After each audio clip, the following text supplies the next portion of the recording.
Hello, everyone. Welcome to Inside the Draft with Greg Cosell, presented, of course, by the Inside the Birds platform. I'm Geoff Mosher with Adam Caplan, and with us again is Greg Cosell as we do the fifth of 6 weekly shows dedicated to NFL draft coverage. So, fellas, the week is here. First round's Thursday night. It's sort of our last opportunity to preview the prospects, although Greg will be with us, Adam and I, at Evil Genius Beer House in Fishtown on Thursday night as we do our draft preview show from 5:30 to 7:30 p.m. It'll be broadcast on our Inside the Birds YouTube channel and other platforms. And, of course, next week on Tuesday, 6 a.m., we'll have our final show with Greg and get his evaluations of some of the players that were picked. So, Greg, we're going to start it off a little bit differently. For this episode, Adam and I wanted to talk to you about a unique situation that is brewing, because normally when a team trades into the top three, by now you kind of know what's going on, but obviously the San Francisco 49ers have left us guessing here at the quarterback position. So we know Mac Jones, Justin Fields, Trey Lance. First, can you kind of just, I know you've talked about it with us a little bit briefly, but kind of compare and contrast these guys on what you think they do well and not well, and especially how they would fit in a Shanahan type system. Well, all we have is what Kyle Shanahan has been up to this point. He's also made some comments since the season ended about how the quarterback position has evolved and his thinking about the position has evolved a little bit now. Kyle tends to be pretty straightforward, so we'll take those comments at face value.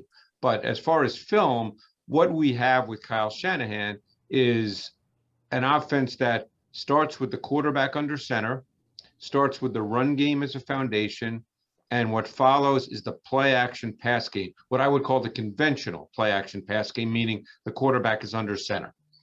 And they do that with the quarterback then dropping straight back off the play action, and they do that with the quarterback booting off play action. So if you sort of start with that as your foundation, there's a couple of things that come into play. Number one, Trey Lance from North Dakota State. He played quite a bit under center at North Dakota State, and play action was a significant part of what they did. And one thing we need to remember is play action, when you turn your back to the defense, is a learned trait. If you've not done that very often, and I've talked to quarterbacks about this, it's a little bit of a scary proposition, because most quarterbacks growing up in the game now are in the shotgun. It's that 7-on-7 feel. Even if it's play action, it's pretty much the quick fake to the back where they're not really totally taking their eyes off the defense. So if you've never taken your eyes off the defense, it's a different deal, because the defense is not in the same place when you snap your head around as it was before you turned your back. So Trey Lance has meaningful and significant experience doing that, and is therefore the most refined and advanced in that particular technique.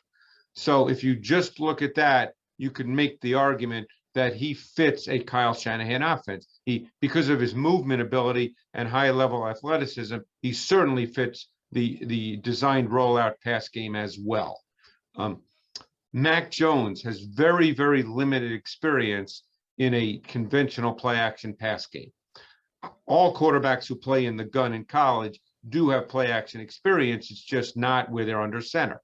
Now, that doesn't mean he's never done it in his career. He just has limited experience. Mac Jones, for a lot of people, would be seen as a quarterback that fits Kyle's overall view, though, in the sense that he's an efficient executor and ball distributor.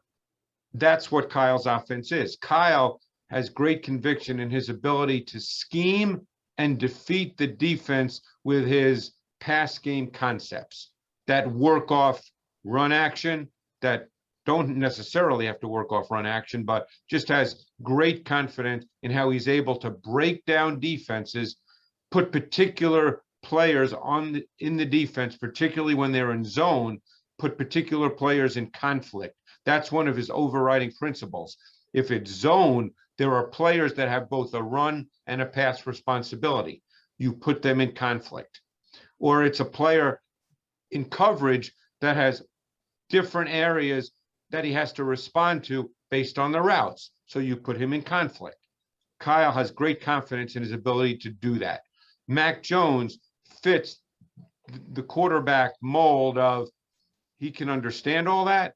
He can execute it efficiently. The ball can come out on time within the structure. That's what Mac Jones is. Justin Fields, theoretically, is all of that because he's played under center. He's executed the play action pass game where he's turned his back. He can run an offense. He can move. So he gives you not only the designed rollout pass game, but he also gives you some off script plays, outside of structure plays, which, as I said, Kyle did speak about this offseason. So in a nutshell, the Cliff Notes version is of those three guys is kind of what I just said. Greg, I want to talk a second because you and I have talked about this for a couple of decades. The transition from being a college quarterback to be a pro quarterback and accuracy. Because Josh Allen is one of the few guys, and let's call it like it is, that had really bad accuracy and now is super high level accurate. And it's hard to predict that. So if you could recall, if you could take us back to the 18 draft, what you remember, what you see now, because I know you're a big fan of Josh Allen. Give the viewers and listeners an idea, because Jalen Hurts, I know it's only 4 games. His accuracy was not good. No. But how much can you improve it? Well, the first thing you have to do with accuracy, and this was evident with Josh Allen when he came out of Wyoming, is his lower body mechanics were really poor. He threw the ball mostly with his arm, often did not step to his throw, because one of the things you'll hear quarterback coaches talk about all the time, Adam, is your eyes and your feet have to work together. Your feet have to go where your eyes go. That means you step to your throw. Josh Allen did not do that. Josh Allen is such a unique arm talent. He's arguably the best arm talent in the NFL, and he's probably been like that since he's been 10 years old, that he did not really have great lower body mechanics. You could see this year, and I don't know who gets the credit. I know he works with Jordan Palmer, Brian Dable, the quarterback coach, whoever it is. The fact is you could see that his lower body mechanics worked much more in sync with his upper body and his delivery. That was evident on tape. And that helped dramatically in making him a consistently more accurate passer. Now, there are quarterbacks whose mechanics are very good and they're simply not accurate. That's just the way they are. So you have to start with mechanics. If you improve a quarterback's mechanics and you feel that his mechanics are consistently good, and he simply still does not throw with precise ball location, then he just may be one of those guys that doesn't throw with precise ball location. And then you have to decide if you can live with it. That's interesting. I mean, going back to also what you had said about those 3 quarterbacks, Greg, I can't for the life of me figure out why Justin Fields wouldn't be the pick at number 3 for the Niners. And I'm not saying I'm any expert. I'm just going off of what you have said, what other, I know. And that's the big thing, is that I'm starting to think again, every day I wake up and I think it's a different quarterback, but it sounds like with all the traits that you were mentioning and the way the system is run and his readiness, I also wonder, when you say I wanted a starting quarterback and you have Jimmy Garoppolo on the roster, I almost feel like you've now kind of put your quarterback as a persona non grata here. And it reminds me of how Sam Bradford felt when the Eagles drafted Carson Wentz. He wasn't happy about it. Well, not everybody is as easygoing as Alex Smith was when the Chiefs drafted Pat Mahomes. So this is just fascinating to me, the whole dynamic. Adam covers this far more than I do, but with Kyle's comments today, and I read them, not that long ago, it almost seems as if there might be a trade in the works, because he made it seem like Jimmy Garoppolo was just, like he's putting him out with the evening's trash. So who knows what's going on? I mean, no one can answer that. But getting back to your point, we don't know what the Niners are going to do at 3. Right. There have been reports that, and where these reports come from, who knows? Maybe they come from the janitor. But there have been reports, that said that, well, they're choosing between Mac Jones and Trey Lance. Who knows? I mean, look, Adam knows this, and he's been doing this long enough to know, yes, there are people he trusts and people he talks to, but when all's said and done, you never know 100% at this time of year, okay, if they're telling you the truth. I remember having a conversation with a coach a number of years ago. We're friends, and he told me all the players that they really liked, they had an opportunity to draft every single one of them, and they drafted none of them. So, you got to be careful. That's awesome. Right now about Yeah. what a coach tells you. By the way, we joke about the janitor, but in some buildings, the janitor definitely does know more than some other guys in the building, right? Yeah, They're there at all hours. They hear everything. all I tried to give you was a sense of how these quarterbacks fit into a Kyle Shanahan offense. Right. Theoretically, they all fit. Right. So, and here's one more point, and I think this is an important point. Mm-hmm. We tend to think of traits, and we all do this, okay? I'm not immune from this. We tend to think of quarterback traits as a guy being a great athlete, a guy that has a big arm. That's what we hear people say. He's a big arm talent. What does that really mean? It means he's got a big arm, okay? But quarterback traits are very subtle and nuanced as well. Mac Jones has quarterback traits, and in some ways he has very high-level quarterback traits. Mm-hmm. The one thing he doesn't have is off-script ability. But if you're looking, think of it. I'm not comparing Mac Jones to the player I'm going to mention, but if you're comparing Josh Allen and Tom Brady, okay? Let's say Tom Brady after he played 3 years before he became the true Tom Brady. Would anyone have said Tom Brady has big time quarterback traits the way we think of it now? Right. No. Right. But because quarterback traits are not just the ability to throw it, with great velocity and the ability to move around. It's quarterback at its core is a subtle, detailed, nuanced, disciplined craft position. So you have to be careful when you use the word, he has great traits.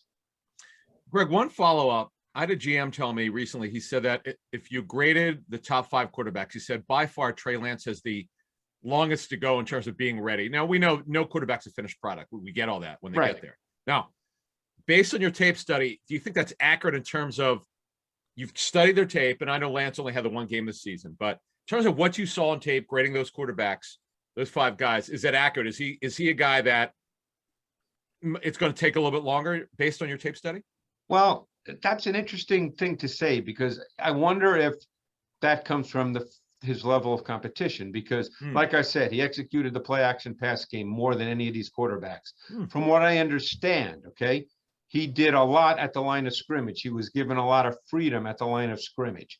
So when you say that, it's like the word raw. I've been on, on a little bit of a rant these last couple of weeks about these words that get thrown around that nobody defines.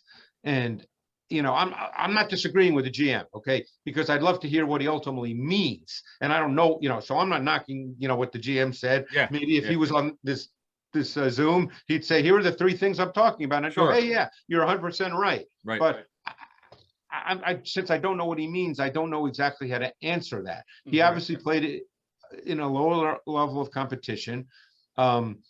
He played, the one thing play action does do, by the way, is it does define reads for the quarterback more so than if you play in a more expansive offense. So I'm not sure there's anything wrong with that, but you could argue that, okay, he hasn't done as much reading perhaps as some other quarterbacks. But I'm just, since I don't know exactly what that means, I'm not sure how to answer that. I think if you look at it, he only had the one season of starting, one full season, and that's not always good. I mean, Bill Polian told me that. That was no question. Right. That would do. He said, and he was right. When we worked together at ESPN, he said, this is going to doom Trubisky. This is a real problem. And it crushed him by not having at least 3 years of starting. So, I mean, I think if you're looking at just reps and playing in games, now he played the same number of games as Mac Jones, but because Mac Jones played in the SEC at the highest level of college football, there's clearly a sense that he'd be more ready. But it's interesting you say that about Lance.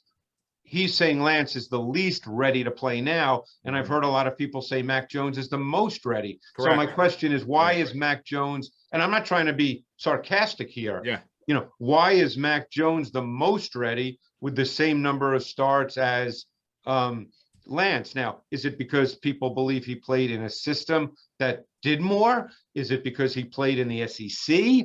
That's what I'm saying. Words get thrown around. I'd love to know what people mean by those words. It's a great point, Greg. I mean, there's a lot of context that sometimes is missing, and I do Yeah. think that at this time of the year, it's like words just get thrown around. I And definitely I'll say agree. this about Mac Jones, who, by the way, like I said, has Mhm. many high-level traits, but you always have to be careful when you hear the word anticipation, because think of it this way. The way, and I've had this conversation with a very good friend of Adam's, who he talks to often, or I've talked to as well. Play calls and play design for a given week are built upon the tendencies and probability of the defense you're playing, okay? Because all playbooks have a lot of plays. So how do you choose what you're going to call in a given week? It's based on situations, and it's based on the defense you're playing against, what they do in those situations, okay? So ideally, when you call a play, you're calling it because you feel comfortable about what you're getting defensively and that the ball can go to the primary receiver. Now, we know that doesn't happen all the time, but that's the way it's structured. So if you throw the ball to the primary because you get the coverage that you anticipated, is that anticipation or is that predetermination based on the play call? Mm-hmm. So you got to be careful when you watch tape about saying someone throws with great anticipation, because if he's throwing to his primary and he knows he's got him because of the defense, I don't know. Is that well, it's one thing, but as I learned from you and Ron Jaworski, sometimes it's just about getting it out early in the route. Now, well, that's on time. Obviously, timing then becomes different than anticipation. Correct. Okay. Oh, I see. It's more of a timing issue than anticipation. Right. Got it. Okay. Got it. All right. Let's move on to some pass catchers, Greg, because we've talked about some of the big name ones in the first episode: Jalen Waddle, Jamar Chase. We've talked about Devontae Smith. I want to get into some of the guys that might be around day 2, day 3, and that the Eagles might be looking at. One of the guys that Adam and I have talked about a little bit is Nico Collins out of Michigan. Yeah. Where how he profiles, what his strengths, his weaknesses, what position you might see him playing at the next level. Yeah, Nico Collins, I actually did him last summer because I just did him and I did not know he would not play, but he didn't play. I think you're dealing with a guy that, because of his size and his length and his overall athletic profile, will get teams feeling pretty good about his transition to the league. At Michigan, he was predominantly featured as the X receiver. So the question is he an X at the NFL level? Certainly his size, which is 6'4 1/8", 215, will lead you to believe he could be an X. Because playing the X is more, by the way, it's more than just speed and vertical ability. I mean, you look at someone like Michael Thomas, he's an X. He's a great X. I'd say that you're dealing with a guy that is a build-up speed guy. I don't think he's purely explosive or sudden, but he's got build-up speed. Can he win versus quality man coverage? Because he's got, he's a big, long guy. I think he's really intriguing because of that size and because he can run. I think that he did show the ability to make contested catches. He worked the middle of the field well. He ran a ton of in-breaking routes in 2019. He certainly showed the body control to high point the ball and to make tough back shoulder catches, which leads you to believe he can be an X. I think he'll be fascinating. My sense is, and I'm not good at this, my sense is he'll be drafted on day 2 because there's just too much there in terms of size, length, athletic profile. There's just a lot there. When you watch the tape from 2 years ago, they also had Peoples-Jones at the time, if I'm not mistaken, Michigan. Yeah, but right? they didn't have a great pass offense, so nobody really put up numbers. No, I'm just curious which one. I guess Nico would be the X and Peoples would be at the Z. Yeah, I mean, and then, Peoples-Jones could run as well. I mean, he's another guy that had really good size. They were both really big-time recruits, by the way. I mean, Peoples-Jones was a really big-time recruit. What was interesting about Nico Collins is he came from Alabama as a 4-star recruit and a top 150 player nationally. And obviously, Michigan must have done a really good job. I would assume the SEC recruited him, but he decided not to play in the SEC. Yeah, and before we move on to the next player, and this goes to the X receiver position, it was interesting to hear Nick Sirianni break it down. He actually did a phenomenal job. The Eagles head coach talked about it recently. And it is true, but when you look at the X receiver, do you think does size really matter? Or is it just more about getting off press coverage, tilting coverage? What, as you've studied that, the X and Z's over the years, what is the trait that you like at an X receiver? Curious. Well, the X is on the ball, meaning he's right on the line of scrimmage. Yep. So that means he has to be able to get off press, and he has to be able to get off press without route disruption, because if there's route disruption, that breaks down the timing with the quarterback and the receiver. The X receiver, because he's the single receiver to the boundary side of the formation, normally, the high percentage of the time, he's usually not running routes in combination with anybody else, normally. Now, often backs can be offset to that side, but normally he's running routes where he's just running as a singular receiver. So he's got to be able to win versus man coverage. Now, however you do that, people immediately say separate. That's part of it for sure. But we know contested catches have become a much bigger part of the NFL game. So he's got to be able to make contested catches. He's got to be able to win on 50-50 balls. He's got to be able to work on in-breaking routes and work toward the middle of the field. So there are specific traits that are required to be able to be an X. But one of the main things is you've got to be able to get off against press coverage and without route disruption. And that's a trait. That's not just, no problem. Right. Sure. Guys can do it differently. There's different ways to do it. You can do it with quickness. You can do it with physicality, but you've got to be able to do it. If you can't do it, you can't really be an X. Greg, I want to go back to what you said about Nico and that Michigan passing offense not being very good. And we've seen a lot of wide receivers will come into the NFL and they didn't play in great passing offenses or with really good quarterbacks. And so they maybe not have been first or second rounders, but then they showcase their skill set at the NFL level when they play in a better offense or with a better quarterback. How often when you're watching tape, do you get that? Are you able to get that feeling like this guy is probably better than his tape suggests? Yes, and I hate to say this because I feel really badly saying this, but one of the things that really stands out watching college tape is overall how poor the quarterback play is. So I can tell you there's so many receivers I watch whose numbers would be so much better. These are just statistics now, but I can see it watching the tape. So that doesn't impact what the receiver is in terms of an evaluation, but his numbers would be so much better. Not Nico Collins necessarily, because as I said, I'm looking at my notes now because I watched him last summer. But I mean, I've just been watching a couple of receivers today to kind of clean up some later round guys. And it's amazing how many times they're open and that the ball is just thrown so poorly. So numbers are affected by that. It doesn't have any impact, or it shouldn't have any impact on your evaluation of the player. A guy that should go in the second round is Dwayne Eskridge. We've talked about him before. Here's a question for you. Next level, you've watched his tape. We know he had a great Senior Bowl week. Do you think he's a multi-positional player? I know he's under 5'9", so that's going to be a problem for teams. Right. But based on your college tape study, does he have that ability to play more than one position, you think, next level? Well, I think he fits that Tyreek Hill role. He's not as explosive as Tyreek Hill, not as sudden, but I think that's become kind of a new, I don't want to say a brand new position, but a brand new way to use smaller receivers who years ago we just would have automatically said he's a slot. And by the way, Eskridge played outside in college. So he's not really a slot receiver in a strict sense. He'd have to become one. But the point I'm trying to make is this, is what do we see now with those kinds of receivers, the Tyreek Hills of the world, is they line up all over the formation. They're in motion a lot. They're used on jet sweeps, orbit reverses. They don't just line up in one place. And I think Eskridge fits that kind of role.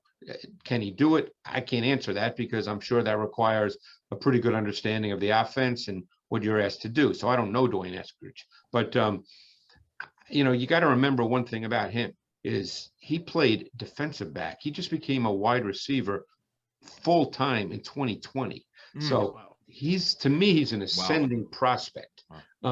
I really liked his tape. Now you can say, well, he played, at a smaller school. He played at Western Michigan. So the corners he was playing against obviously are not NFL level corners, but he caught a lot of inbreakers and just took it to the house. He can run. I mean, his 40-yard dash time was really good. This kid can run. I like him. Now, whether he's a day one guy in the NFL and then, you know, that gets fantasy people excited, I can't answer that. But I think that he's an ascending prospect who will be a very good NFL player once he gets coaching and experience. Before we ask you about a couple of tight ends, you mentioned that you were wrapping up some wide receivers today. Can you give us a few day three guys? Well, I mean, you know, who are considered day three guys that whose tape you liked? Well, again, I don't know who people are going to consider day three guys. Sure. You know, that's always, you know, I've looked at a ton of wide receivers. Right. I probably looked at 40 wide receivers. So, I mean, there's a lot of guys. I really like Des Fitzpatrick from Louisville. I don't know where Josh Palmer goes. I really like. Oh yeah, he won't get out of third. I'm glad. What do you think of Palmer? Give us an update on Palmer, because I really like Palmer. He's big. He plays big. He was one of the few guys that ran by Patrick Surtain. I just think he has an NFL feel to me. I really like that kid. I'm trying to think. Let's see who else. One thing I want to say about Josh Palmer. So I was talking to someone in pro personnel with the team who he was starting to dig into cornerbacks for the draft, and he was not familiar with Palmer. And he saw Palmer. You were talking about him running by Surtain. He called up whoever had the area for that team. He goes, "Oh my God, why don't you tell me about this guy?" So they all watched on Zoom together. It might be 4 or 5 guys, and they just were, holy smokes. He's sort of more of unless you really study the draft, you probably don't know about him as much, despite the school that he went to. But he's a guy everyone's on now for the draft, and he will not get out of the 3rd round. Well, and keep one thing in mind. It's interesting that I just happened to mention him based on your question, Geoff, because he's a classic case of a guy whose numbers suffered because of poor quarterback play. I was just thinking that. Yep. I mean, he's got size, he's got hands, he's got body control, he's physical. I mean, he looks like an NFL receiver. He's competitive, he's got an NFL body, and he plays to his NFL body. He was a big time recruit too, by the way, out of a powerhouse high school in South Florida, St. Thomas Aquinas. So I really like Josh Palmer. Again, it's hard for me to say where guys go and where they're going to be, you know, where they go when they get drafted, what team, you know, that's another factor. But if you're asking me other guys that I like, I really like the kid from BYU, Dax Milne. I think he's a really fascinating guy. I love Austin Watkins out of UAB. So, you know, there's a lot of Cornell Powell of Clemson's another guy that I think is a really interesting, more than likely day 3 guy. I know he's very small. He's Cornell Powell's not small. No. I'm going to mention somebody. There's a guy also played at Louisville who's very small. Now, I don't know what day it is. Tutu Atwell is really explosive. Did you get the chance to see him? Oh, I did. What do you think? I watched him over the summer too, from 2019. Right. Atwell's interesting because he came in at 149. Oh my God! Yeah, he did. It's true. I think I probably weighed when I was 10 years old, but no, he's really, really tiny. So he's an outlier.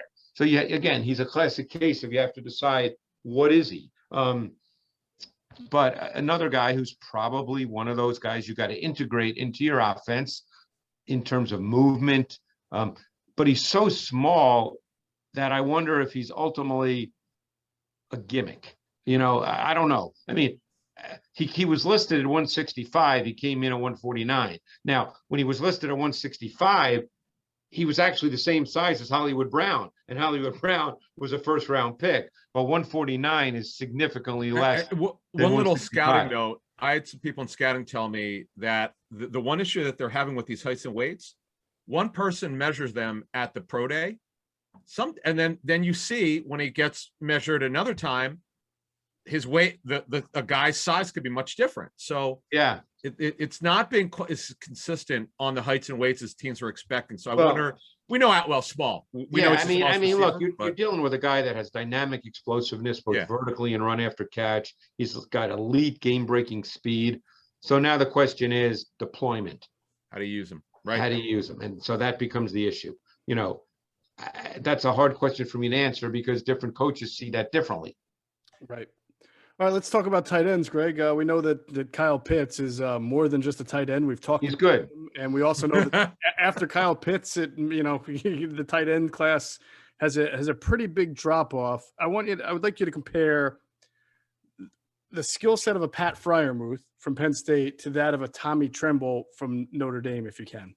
Well, I just recently got to Tremble, and man, that guy is a blocking fool. Exactly. I mean, that guy is he's looking to melt your face mask.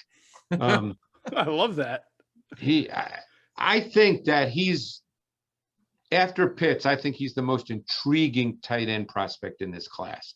He was not targeted in the pass game very much in his 2 full seasons at Notre Dame, but he's got traits to become a good receiver. They just need to be developed, but he can move. He's an athlete. I think that he'll begin his career probably more like a movement H-back and tight end too.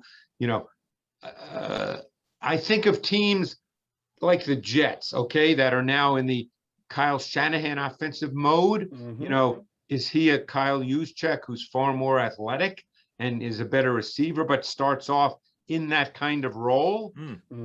Maybe the Ravens type, like that type maybe, of maybe, but I think that he's got the athletic traits and the ball skills to develop with coaching and more work into a 3-level receiving tight end who can line up in multiple positions. Will that happen year 1? Not likely, but it would not surprise me. It would not surprise me if there were teams in the NFL that saw this guy as tight end 2 behind Pitts. Would not surprise me. Well, speaking of that, Freiermuth, Greg, what did you think of Freiermuth, the tight end from Penn State? I like Freiermuth. I think he's just one of those really solid players.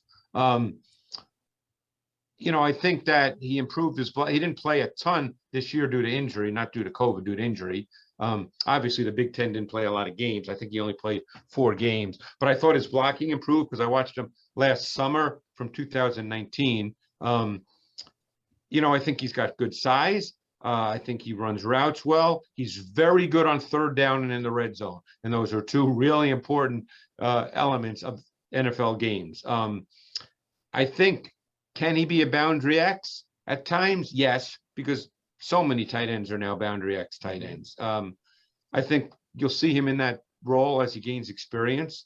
I think he's got the look and feel of a complete tight end. He kind of reminded me, and I've said this before, he kind of reminded me of Heath Miller, who was a 1st-round pick and caught almost 600 balls. Just a really solid player. That's the way I see Freiermuth.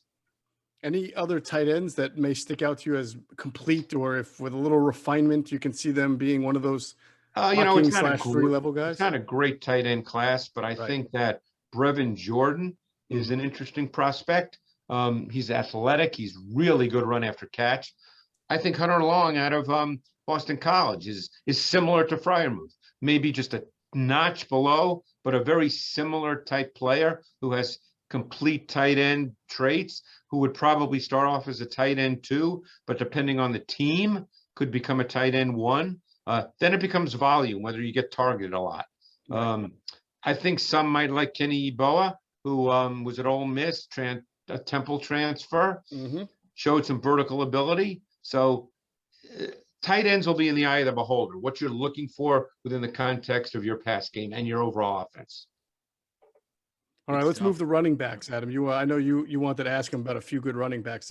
So Greg, if you're a team that needs a number 2 running back, because behind the starter who's going to get a lot of work, but if the starter gets hurt, you need somebody to come in. Let's talk about our favorite back for this draft, for one of them, Kenny Gainwell from Memphis. And I know that he didn't play this last season, but based on your tape study, what kind of back could he be at the next level? I think Gainwell, to me, and believe me, I love Ken Gainwell's tape. Loved his tape. He didn't play this year. I watched him in 2019. I think he's the best pure receiving back in the draft with the routes that he ran. He ran wide receiver routes, split outside the formation.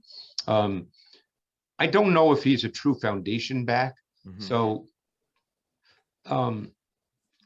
could he, though, develop into a guy that carries 170, 180 times?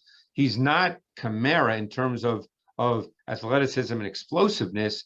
And we don't know where Kamara is going as his career continues, because he did carry over 20 times, I believe, in 3 or 4 games down the stretch. So I don't know what Sean Payton has in mind, but prior to that, Kamara was a guy that was not going to carry a ton. So can Gainwell fit that mold, be a guy that could carry 170 times and be a great receiver? I believe he can be that guy. It seems like the Packers have moved that way with Aaron Jones as well. Yep. So can he be that guy? I think he can. Well, I guess in that vein, then, if you're skeptical about his workload, but you like the traits, and I'm a GM thinking, well, you know, Michael Carter is a guy who's considered one of the better running backs, has great traits, but also is not may not be built for a bigger workload. Would I just want to wait and then draft Kenneth Gainwell a little bit later, or is Michael Carter do something way better that you would say I got to have Carter here maybe in the second round as opposed to waiting? Well, the waiting thing is you know, I'm not a big believer in that because you just you know, you don't know. I mean, correct. That's for the draft gurus. You know, they you know, as to where guys get drafted and all that stuff. You know, you know, it's easy to say, well, they could have gotten this guy, you know, 20 picks later. Yeah, really? Okay. I'm glad they know that. I don't know that. You know, I can't predict the future, I guess, the way some of these guys can. But I'd really like Michael Carter. I mean, he reminded me in many ways of Clyde Edwards-Helaire coming out of LSU. I don't know if teams will, let's put it this way. Edwards-Helaire was seen as a primary back, not a foundation back for a team that is built on the passing game. So you have to understand, again, that's why it's team and scheme specific. There's no way Edwards-Helaire would be seen as a foundation back for the Tennessee Titans. You know, it depends on your team and scheme. Could Michael Carter be seen as a primary back for a team that is built truly on the pass game? Maybe. He's got a strong multi-dimensional skill set. He can be a factor in both the run game and the pass game. So the issue with him becomes volume and production at what level of volume. But I really like his traits. I think he's a really good prospect. One more thing for a team that's probably going to run a little bit more. Trey Sermon's a guy who's got good size here. Oh. How do you see him at the next level? Now, see, Trey Sermon is all about the value thing with running backs, Adam. Okay. Because Trey Sermon, to me, just looks like a professional back. 20 years ago, Trey Sermon would be talked about as a first-round pick, or 30 years ago, you know, whenever backs were viewed that way. Yeah. Kid's over 6 feet, 215. He's just a professional runner. I mean, this kid has a great feel for working in confined space. He's got balance. He's got finishing traits. He's not explosive. So that automatically in people's minds means that he's just a guy. And I'm trying to be sarcastic. That's the way it's seen now by a lot of people. So again, you know, I think he's a really, really good runner who could be a volume back.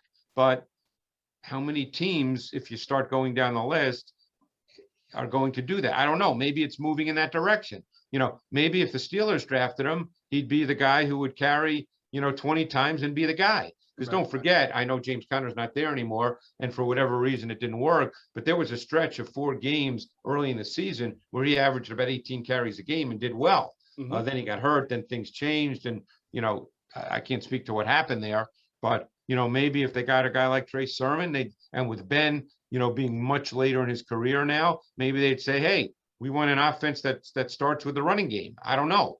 But, you know, I think Trey Sermon is a very mature professional runner.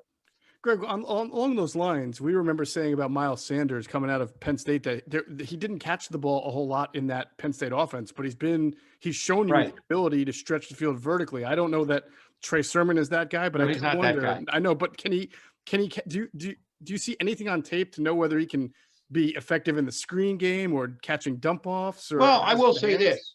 I guess I shouldn't say that because I went back and watched him, you know, at Oklahoma in 2019 and 2018.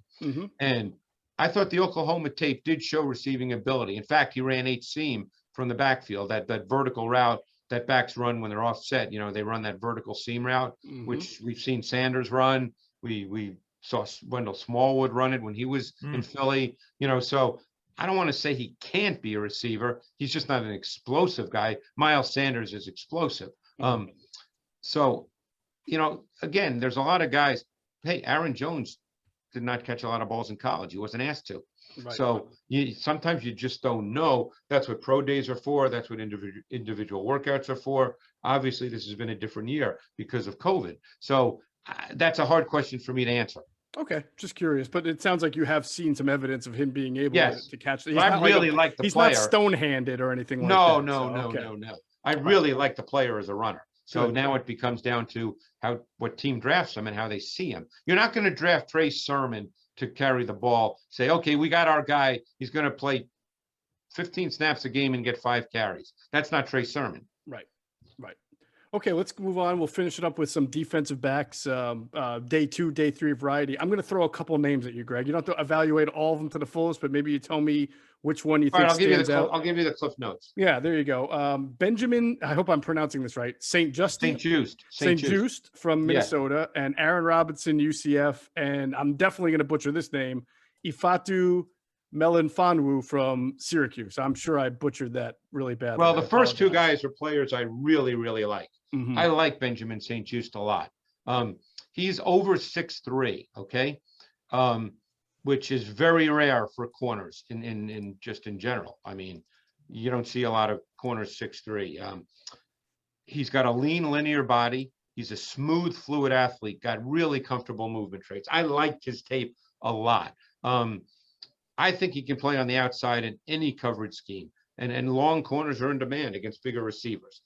Aaron Robinson from UCF, he played both the slot and outside, primarily the slot. Loved the way he played. Super competitive. I think when all's said and done, he's a slot. Could he play on the outside? Yes. But this guy plays with an attitude. He just, as soon as you watch him on tape, you go, wow, this guy is fun to watch. Super competitive. So I like Aaron Robinson a lot. Melanfonwu, he's a big kid. I mean, he's 6'2", 205. I think he can play press. I think that when all's said and done, people will be somewhat excited about him because he's got a size, speed, athleticism, competitiveness profile. I mean, he's very competitive. His measurables were pretty darn good at his pro day. So people are going to get excited about that. I think if you play man, cover 1 with a single high safety, there'll be teams that really look at him and say, this guy fits that. Some people might think he's a safety, but I think he'll end up being a corner in the league to start. Safeties, Greg. One guy that we have not talked about, Richie Grant's a pretty good football player. Let's talk about how you see him playing at the next level. All right, here's my statement that comes purely from coaching tape. Got it. But it will come across as a bold, controversial statement, Adam. I like Richie Grant more than I like Trevin Moehrig. Moehrig is a better athlete, which is why he will get drafted higher. But I like Richie Grant, the player, more.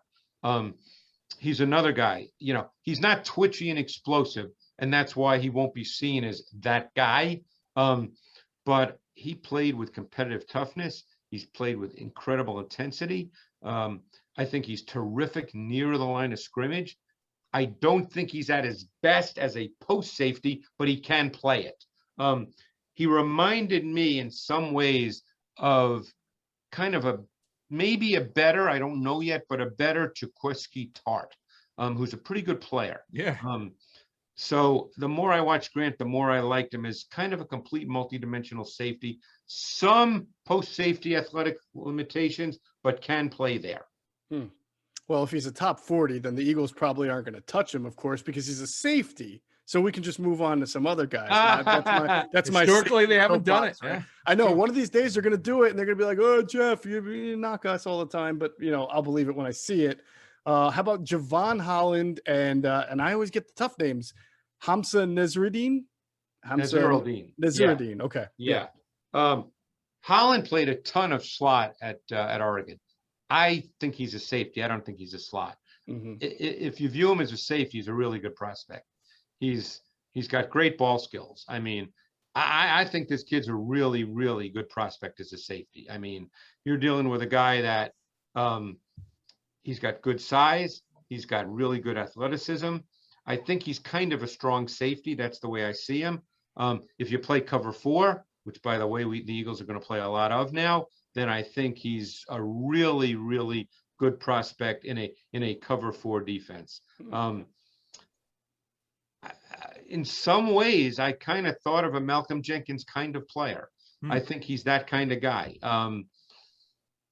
You know, this guy the guy I'm about to mention played a long time. No one ever thought that he was great, but he obviously was pretty darn good because of who he played for a long time. But I almost think of a Patrick Chung kind of player. You know, I really like Javon Holland. I think he's a really good prospect. Who was the other guy? Florida State. Yeah, Hamza. Florida State Well, kid. I'll let you pronounce it. You're probably better than I am. Hamza Nasruddin. He's another really interesting guy because he's big. He's over 6'3", he's 215. He's got great arm length. You know, he's probably a cover 4 safety or a cover 3 box safety.